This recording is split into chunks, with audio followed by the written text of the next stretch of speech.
Bismillahirrahmanirrahim.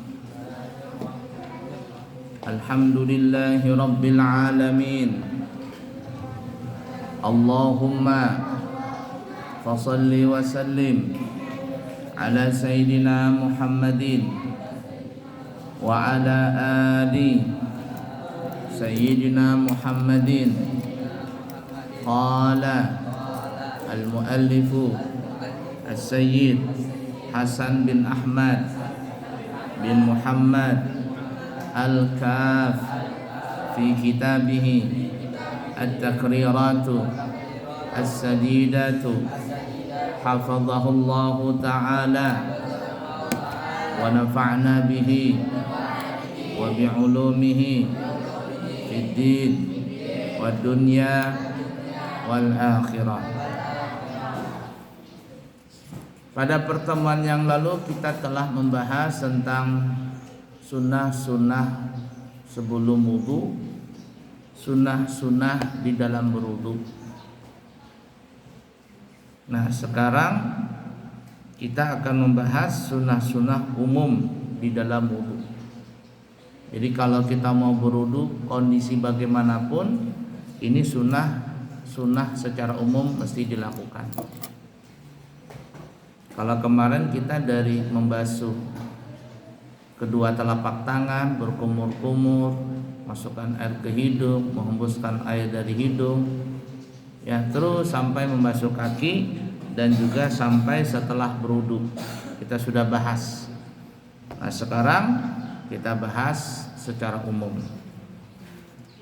Kedelapan, kesunahan umum di dalam berwudu. 1. Menghadap kiblat. Jadi kalau berwudu menghadap kiblat, jangan tidak menghadap kiblat. Ya, usahakan kalau berwudu menghadap kiblat, jangan tidak menghadap kiblat. Cari kiblatnya kemana? Nah, seperti itu. Yang kedua, wudu dengan posisi duduk. Nah, ini agak ribet yang seperti ini. Makanya ada sebagian masjid itu menyediakan tempat duduk kalau berwudu di kerannya itu. Di Balikpapan di mana ya ada ya? Di Masjid Asuada ada, di Masjid Al Ihsan Gunung Sari ada, Asuada Pasar Baru ada. Apa? Nurul Yakin Gunung Tembak. Ada. Nah, itu. Nah, tapi sebagian tidak menghadap kiblat, sebagian menghadap kiblat. Nah, cari tempat wudu yang menghadap kiblat juga plus ada tempat duduknya. Paham kira-kira? Itu afdal. Ketiga, tidak mengibas-ngibaskan air atau tidak memercik-mercikkan. Nah, gini, wudu, nah, cik. Nah, gini makruh. Atau gini, cik. Makruh. Biarkan saja dia menetes sendiri air tadi. Karena kenapa? Karena tetesan air wudu nih yang ada netes di jenggot, netes yang turun dari telinga, dari jari-jari tangan, jari-jari kaki, itu adalah tetesan air wudu. Tetapi itu merontokkan dosa-dosa di mata, di hidung, di mulut, di telinga, tangan dan kaki. Itu tuh. Di kepala netes dia. Orang yang ahli kasyaf, kalau dibukakan hijab oleh Allah Subhanahu wa taala, orang tersebut bisa ngelihat air bekas wudu orang yang berwudu itu berwarna. Ya, berwarna. Ada yang warnanya hitam, ada warnanya merah, ada warnanya coklat, bahkan terkadang berbau itu air. Kenapa? Karena air tadi telah merontokkan dosa-dosa yang ada di mata, di mulut, di hidung, telinga, kepala, tangan dan kaki. Nah, jadi jangan dipercik-percikan gitu, jangan dikipas-kipaskan. Biarkan saja dia kering dengan sendirinya, biarkan dia menetes dengan sendirinya. Yang keempat, tidak berlebihan dalam menggunakan air. Sekalipun ada orang berwudu di lautan atau di samping atau berwudu di sungai. Sungai Mahakam tuh banyak enggak? Di lautan orang berwudu banyak ya. Nah, walaupun kata ulama ada orang berwudu di sungai, berwudu di laut. Kalaupun dia berwudu seperti itu tetap diusahakan jangan berlebihan memakai air, apalagi airnya air sendiri, apalagi airnya air umum seperti air masjid. Nah, kalau air sendiri hukumnya makruh, kalau di laut atau di sungai makruh, atau air sendiri makruh. Tapi kalau airnya air umum seperti air di masjid, buka keran truk, wudu, bok, banyak banget tuh. Ini bukan lagi makruh tapi hukumnya haram. Kenapa? Karena korupsi air itu. Sudah korupsi air, mubadzir lagi. Tahu nggak arti mubadzir? Israf dengan tabdzir atau ibdar beda. Israf dengan ibdar atau tabdzir berbeda. Israf itu berlebihan di dalam memakai air, dipakai tapi berlebihan. Makan habis tapi kebanyakan. Ada orang makan 1 piring aja cukup, kalau dia makan sampai 5 piring. Sampai begitu. Jar orang Banjar makanan sampai kuguluk saking dia banyaknya makan. Makruh hukumnya. Israf nama tadi. Ya, israf. Atau kalau dia punya orang, haram hukumnya. Memakai air, berudu, tapi airnya banyak banget, dipakai semuanya. Israf namanya. Kalau punya sendiri makruh. Kalau punya orang lain atau punya sabilillah seperti masjid, hukumnya haram. Ingatin itu. Israf berlebihan. Memakai pakaian, aksesorisnya banyak, perempuan, gelang, di mana telinga. Ini apa namanya ini? Iya, gelang. Kalung. Kalungnya rangkap 3. Gelangnya sampai di sini.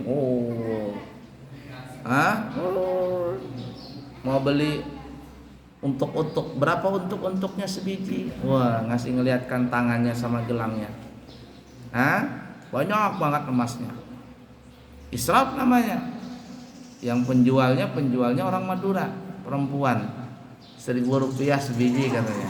Sambil ngangkat dia punya bibir. Nah, kenapa? Karena giginya pakai emas. Kamu emas cuma di tangan, saya punya emas sampai di gigi.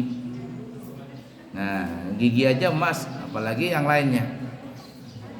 La ilaha illallah. Paham kira-kira? Israf namanya. Kalau punya sendiri makruh, kalau punya orang lain haram hukumnya, atau sabilillah haram. Ingatin itu. Makai yang di masjid-masjid.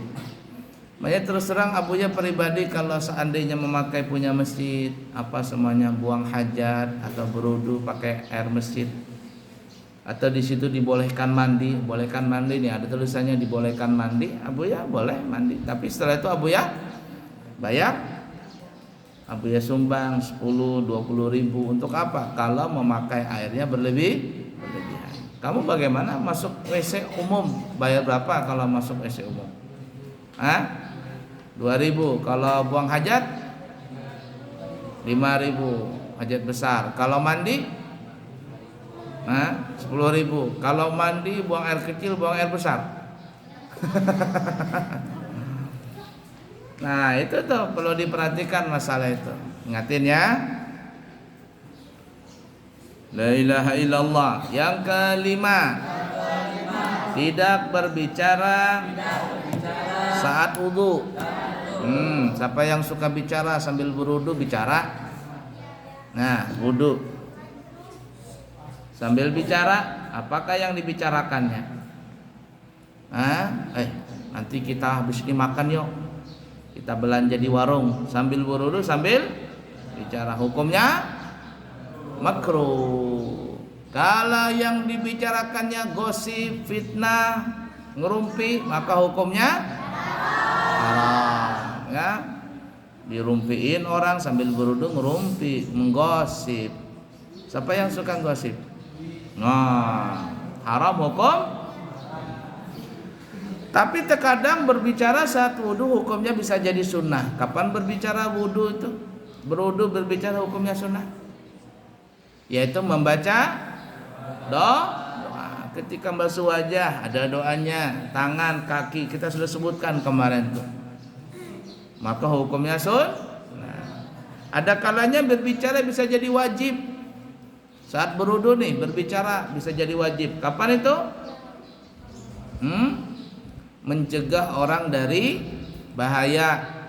Umpama ada orang buta jalan begitu, mau masuk paret, kamu sedang wudu, kamu teriak, Pak, hati-hati Pak, depannya ada paret. Nah, hukumnya jadi wajib. Atau kamu berwudu situ, di bak situ ada orang mau mutar mobil, mau nubruk tiang itu atau nubruk pagar, kamu bilang, Pak, stop. Nah, itu hukumnya wajib. Jangan dibiarkan.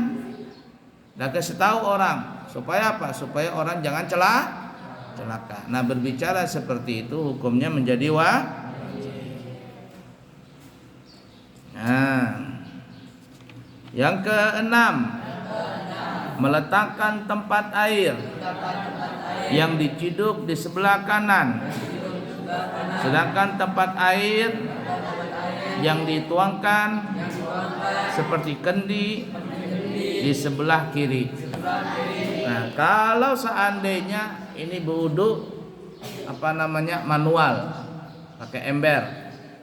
Ini embernya sebelah kanan. Nih kamu duduk begini, ini ember sebelah kanan. Jadi tempat airnya di sebelah kanan. Tapi kalau mau ngambil pakai tangan kanan, nah nih pakai gayung maksudnya, pindah nanti ke tangan kiri gayungnya.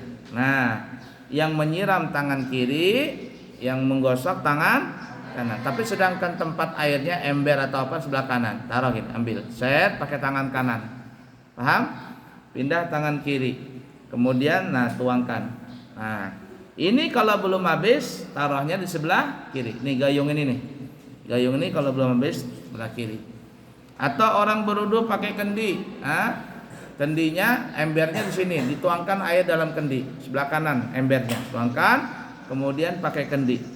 Gini. Kendinya sudah selesai wudu atau selesai wajah, taruh sebelah kiri badan kita, gulung kaki tangan. Nah, kalau gulung tangan tuh kiri duluan sunnahnya. Para guru-guru kita kalau mau gulung tangan nih, yang kiri duluan. Nah, baru yang kanan. Nah, gini, paham nggak? Kalau menurunkan lengan, yang kanan duluan, baru sebelah kiri. Kamu pakai baju, tangan kanan, tangan kiri duluan. Tangan kanan, lepas baju. Kiri, pakai celana. Tangan kaki kanan. Jangan tangan kanan pakai celana. Lepas celana, kaki. Biasakan pakai sendal. Kaki kanan, lepas sendal. Nih Abu yang ngelihat Habib Umar tuh ngajarin murid-muridnya. Ini sendal umpama 2 biji nih. Ini umpama sendal kanan, sendal kiri nih. Ini sendal kanan, sendal kiri. Nah, Habib Umar kalau mau pakai sendal, beliau meletakkan kedua kakinya di sendal dulu, di atas sendal. Nah, ini sendal kanan, sendal kiri. Nah, kakinya Habib Umar di sendal atas kanan atau di kiri. Nah, kemudian kaki kanan ini masuk duluan. Nah, baru kaki kiri, atau umpama duluan pokoknya kaki kiri di atas sendal kiri, baru Habib Umar memasukkan kaki kanannya ke sendal kanan, baru lepas yang kiri ini masukkan ke sendal kiri. Begitu caranya. Ngelepas sendal begitu juga, kaki kiri duluan baru kaki kanan. Semua ada adab. Orang yang beradab berarti dia mengamalkan ilmunya. Ingat, adab dihasilkan dari belajar. Tapi kalau akhlak dihasilkan dari ibadah. Semakin baik ibadahmu, semakin baik akhlakmu. Kamu nih baik ibadahmu, salatmu baik, wudumu baik, sedekahmu baik, semuanya baik. Ucapanmu enggak lagi kotor, enggak lagi jorok, apalagi tingkah lakumu sopan santun, cara bicaramu baik, itu namanya akhlak namanya. Orang kita menyebutnya budi pekerti. Itu dihasilkan dari ibadah. Ibadah yang baik pasti dia berakhlak baik. Dia tidak lagi berbuat maksiat, dia berbuat baik saja. Dia kalau berbuat baik karena Allah. Jadi kalau ada orang beribadah belum karena Allah, itu menunjukkan ibadahnya belum sempurna. Nah, itu akhlak berasal dari ibadah. Tapi kalau adab berasal dari belajar ilmu tadi. Ngatin tuh, diamalkan dua-duanya. Jadi kalau kamu nih ada yang masih ngomongnya kotor, jorok, suka maki-maki, suka gosip, ngerumpi aja kerjaan. Orang belajar ngerumpi aja nggak pernah berhenti. Berarti itu sholatnya nggak baik, wudunya nggak baik, sholatnya nggak baik. Nah, itu kamu periksa diri sendiri, jangan nunjuk orang. Orang disebut namanya, padahal diri sendiri lebih parah lagi. Nah ya, jangan seperti itu. Paham kira-kira? Yang ketujuh, terus menerus mualah. Sekira basuhan anggota kedua dilakukan sebelum keringnya anggota sebelumnya, beserta normalnya angin, hawa, dan zaman. Nah, itu yang Abu Buya ceritakan kemarin. Sebelum kaki apa? Sebelum kaki apa? Kepala. Jadi kalau orang mau basuh kaki jangan sampai kepala kering. Sebelum kepala apa? Tangan. Mengusap kepala jangan sampai tangan kering. Jadi sebelum tangan kering langsung kepala. Sebelum tangan apa? Wajah. Maka jangan membasuh tangan sampai wajah kering. Yani sebelum sempat wajah kering langsung tangan. Sebelum tangan kering langsung kepala. Setelah wudu kepala tadi sebelum kering kepala langsung kaki. Begitu caranya. Itu yang disebut mualah. Jangan terpotong-potong. Basuh wajah di dapur, basuh tangan tempat pamandani, usap kepala di asrama, basuh kaki di musola. Wudu macam apa seperti itu? Ya, jangan. Yang kedelapan, tidak menamparkan air ke muka. Tidak boleh begitu, makruh orang wudu. Plak, jangan. Banyak orang wudu begitu. Bukan begini, tapi ambil, tuangkan dari atas nih, ubun-ubun sini, tuang dari ke bawah. Nah, itu biarkan air mengalir. Jangan bertapak begini atau dari samping begini, plak begitu atau begini, atau dari bawah, worak begitu. Jangan ditamparkan air itu ke muka, hukumnya makruh. Kesembilan, menghindari percikan air dari bawah dengan duduk di tempat yang aman dari percikan air dari bawah. Maksudnya apa nih? Ini contoh, ada orang berwudu pakai keran, ya kan? Kerannya dibuka, airnya jatuh ke bawah. Ini air yang jatuh ke bawah ini jangan sampai terpercik lagi ke badan kita atau ke pakaian kita, jangan. Ya, makanya ada sebagian masjid itu ya, dia membuat tempat pewuduan, ada punya paretnya itu bukan rata begini tapi agak mereng begini. Jadi ketika air jatuh nah jatuhnya mereng begini air tadi, sing. Jadi dia nyemprotnya ke dinding, bukan ke badan. Paham nggak? Nah, ini kan kotak nih. Ini ya paret nih, kotak nih. Nah, jadi yang sebelah sini mereng. Ketika air ini dibuka kerannya dibuka, jatuhnya mereng begini. Nah, bagus begitu.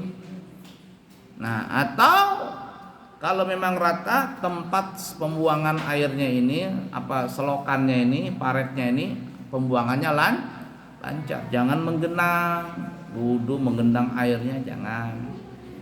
Paham gak kira-kira? Jadi bekas percikan air wudu itu, jatuh air wudu, jangan sampai kena badan atau pakaian. Fahimtum? 10.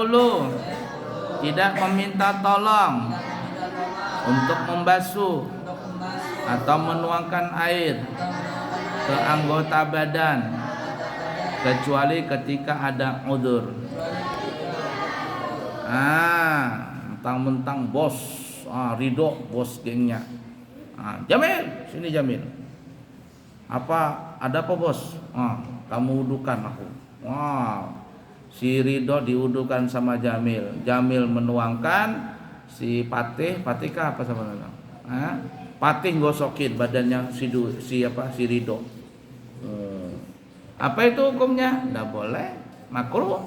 Kalau ada rasa sombong bukan lagi makruh tapi jadi haram. Nah, tapi kalau ada hajat, bagaimana ada hajat? Si Bima tangannya keseleo umpama. Bilang sama si siapa namanya? Dwi tolong Dwi, tuangkan aku Dwi. Aduh, aku nggak bisa ngangkat gayung. Nah, Dwi nuangkan. Si Bima tinggal gosok. Nah, kata Dwi. Nah, nuangkan begini. Si Bima ngambil air, boleh? Boleh. Karena ada hajat. Aduh, keseleo, kata si Bima. Bilang sama Padil, tolong Padil gosokin Padil. Airnya disiramkan, digosokin. Boleh nggak? Boleh, karena ada hajat. Fahimtum? Yang ke-11, tidak menyeka air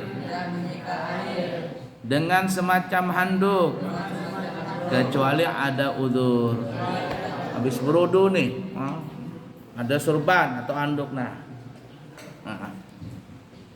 Hukumnya makruh, jangan begitu. Keringkan, diandukin, makruh hukumnya. Kecuali ada udzur. Kalau ada udzur gimana? Dingin. Ini nanti Abuya berangkat tanggal 27 Desember nanti. Umrah musim dingin ini, Desember, Januari musim dingin lagi nanti. Dinginnya menggigil tuh, menusuk sampai ke tulang. Bergetar itu. Jadi kalau sholat itu terkadang bergetar sendiri badan, bergoyang, saking dinginnya. Habis pulang sholat, habis selesai sholat jamaah di Masjid Nabawi atau Masjid Haram, langsung kemana larinya? Ke tempat WC. Ngapain? Mau buang air kecil. Rebutan orang itu, banyak orang habis sholat. Kenapa? Saking dinginnya itu. Jadi mau kencing aja kerjaannya. Nah, habis wudu kedinginan, tidak apa-apa, sudah dilap daripada nanti dingin beku. Ini beku ini, darah ini, ini kulit ini beku. Dipegang nih keras. Tahu keras kayak mana beku? Tuh. Jadi harus dipukul-pukul begini tangan. Supaya dia tidak beku, darahnya jalan. Saking dinginnya itu di sana itu. Pecah-pecah nih bibir, pipi kayak amplas kasarnya, bibir pecah-pecah, semuanya pecah-pecah. Tangan, paha, telapak kaki saking dinginnya itu. Makanya kalau di musim dingin sana pakai peslin supaya kulit nggak pecah. Nah, jadi nggak boleh diandukin kecuali ada udzur. Kalau ada udzur seperti kedinginan, nggak masalah. 12. Tidak melebihi 3 kali di setiap pekerjaan di dalam wudu. Ngatin rumus kemarin, kalau bacaan cuman sekali, tapi kalau gerakan 3 kali, wajah 3 kali, tangan 3 kali, kepala, kaki 3 kali, hidung, mulut, telapak tangan semuanya 3. Jangan lebih daripada 3 kali. Kalau lebih daripada 3 kali, air sendiri makruh. Kalau punya orang menjadi haram. Itu sama dengan yang nomor berapa tadi itu? Israf. berlebihan. Nomor berapa tadi? Nomor 4, berlebihan memakai. Jangan kurang dari 3 kali, jangan lebih dari 3 kali. Berwudu cuma 2 kali aja, 2 kali siram, makruh. Kalau dia masih punya air, apalagi sekali, sah tapi makruh. Ini kalau punya air. Kalau nggak ada air cuma sekali saja ya nggak apa-apa. Fahim tuh? Kurang dari 3 kali makruh, lebih daripada 3 kali hukumnya makruh juga. Kalau punya sendiri, kalau punya air umum masjid umpama, maka hukumnya haram. 13. Air yang digunakan wudu tidak kurang dari 1 mud. 1 mud itu nih, Abu ya kasih tahu, ada nggak mud? Nah, ini mud. Nah, ini Abu yang ngambil jasa sama Abu ya Guru Syukri. Nah, ini namanya mud. Nah, kira-kira berapa liter ada? Setengah liter ada. Nah, ini mud namanya. Kalau orang zakat fitrah, caranya begini, ngambil beras. Nah, taruh sini, berasnya ditumpuk di sini. Nah, pakai kedua tangan sampai dia bujubung. Tahu bujubung? Nah, sampai dia jubung begini. Jatuh sendiri, yang jatuh ini dibuang. Yang bujubung ini nanti dimasukkan ke dalam plastika. Nah, kalau orang zakat fitrah 4 mud ini nih. Paham nggak? 4 mud ini. Nah, sampai jatuh. Nah, yang ini yang jatuh disingkirkan, yang ini ditaruh. 1, ambil lagi 2, 3. Nah, boleh duduk begini, caranya salah. Jadi harus begini. Nah, kedua telapak tangan. Sampai 4 mud ini. 4 mud ini sama dengan 1 sa'. Nih, namanya mud. Nah, jangan berwudu kurang 1 ini. Cuman 1 gelas aqua berwudu, jangan. Ini kira-kira berapa gelas aqua ini? Nah, 3 gelas mungkin. Nah, ini namanya mud Nabi. Mud Nabi. Nah, Majlis Taklim Sabilul Anwar, Radatul Majlis Darus Syakirin. Sa' Nabawi, bukan sa' semuanya, mud ya. Kasfiyail, Satkiyail, Kahyail. Nah, ini rajahannya ada. Nah, sampai di dalam ada rajahannya juga. Paham nggak? Ini mud tadi. Nah, mud Nabi. Nah, seperti itu ya. Jangan kurang air wudunya dari 1 mud tadi, makruh hukumnya. 14. Menghadirkan wudu di dalam hati hingga selesai. Alias konsentrasi. Kalau berwudu nih, konsentrasi. Ini kata Imam Ghazali nih ya. Kalau orang itu berwudu konsentrasi, maka sholatnya konsentrasi. Kalau wudunya tidak bisa konsentrasi, ngaur-auran, maka sholatnya aur-auran. Kenapa kata Imam Ghazali? Karena antara wudu dengan sholat itu ada ikatan batin. Tidak bisa dipisahkan antara wudu dengan sholat tadi. Nah, jadi kamu yang sholatnya nih gelisah, nih kamu sholat gelisah, itu berarti bisa dipastikan wudumu tadi gelisah juga. Kalau sholatmu nggak bisa tenang, mengantuk-ngantuk, wudumu tuh pasti tadi mengantuk. Kalau nggak percaya coba lihatin, kamu nih mengantuk nih sholat, kamu tadi berwudu tuh pasti mengantuk. Tapi ketika kamu berwudu dengan hati yang riya, dengan hati yang konsentrasi, semangat, maka dipastikan sholatmu juga pasti riang, semangat. Itu Imam Ghazali itu mengatakan, karena antara wudu dengan sholat itu ada ikatan batin. Fahimtum? Lanjut terakhir. Sunnah melakukan wudu karena hendak tidur. Nah, jadi kalau mau tidur berwudu. Siapa yang berwudu mau tidur, malaikat menjaga dia. Ya, menjaga dia. Dari apa? Dari orang-orang jahat, dari sihir, dari apa, dijaga dia. Kalau dia mati pada saat tidur tadi dalam keadaan wudu, maka dia mati husnul khatimah. Mati dalam keadaan wudu itu husnul khatimah, syahid akhirat. Ya, membaca Quran Jadi kalau ada orang baca Quran tapi tidak megang Quran nih, sunnah berwudu. Undangan, yasinan, tahlilan, habis salat Isya, aku hafal Yasin. Iya, enggak apa-apa. Tapi kalau membacanya dengan cara berwudu. Jangan tidak berwudu. Menghadiri majelis ilmu. Kayak begini nih. Jangan enggak berwudu. Dan zikir. Nah, majelis maulid itu zikir. Ya. Jangan tidak berwudu di situ, wudu. Ziarah kubur. Nah, wudu juga. Dan karena menjaga selalu dalam keadaan suci. Ini kalau batal wudu. Kamu mau jalan kemana tuh? Yang ke pasar, yang mau kemana? Jangan lepas wudu. Istimrar ala taharah, selalu dalam keadaan suci. Ya, gotong royong dalam wudu, main bola berwudu, apa saja. Jangan sampai batal wudu. Sunnah mengulangi wudu meskipun wudu sebelumnya tidak batal.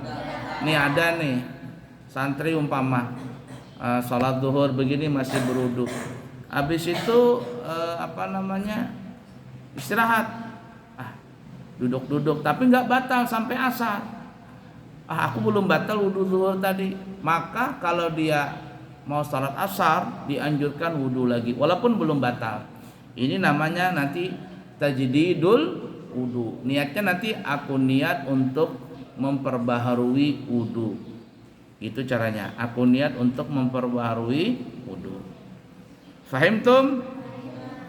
Setiap mengalami hadas sunnah untuk melakukan wudu. Nah, jadi habis buang hajat besar kecil wudu. Pokoknya usahakan selalu berwudu. Fahimtum? Wallahu a'lam bissawab.